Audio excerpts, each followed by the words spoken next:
Hey guys, my name is Ben, and welcome to the very first episode of App Review. Today, I'll be going through the top payment apps for 2019.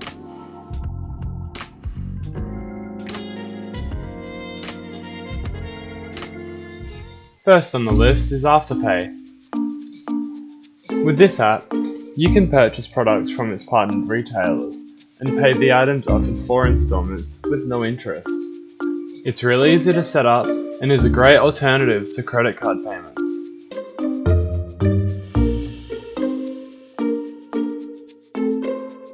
Next up is AutoGuru. Now, we've all felt frustrated at some point trying to find a trustworthy mechanic. AutoGuru has everything you need to find the mechanic for your car's service or repair.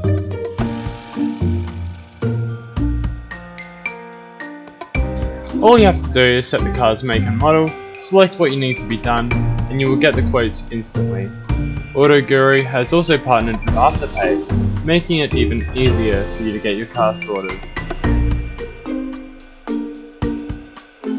If you've ever gone out with friends and needed to split money for food or drinks, or needed to get that $10 from your mate from shouting them last week, then this app is for you.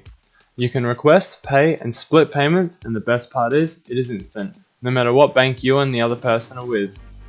I found this useful as I have bank accounts with multiple banks, and it's a burden trying to get the money from one to another without this app. Its design is very clean and easy to follow. Making a payment is as easy as typing a text. Now that's all we have time for today. If you like this video, be sure to like and subscribe, and I'll see you next time. Cheers!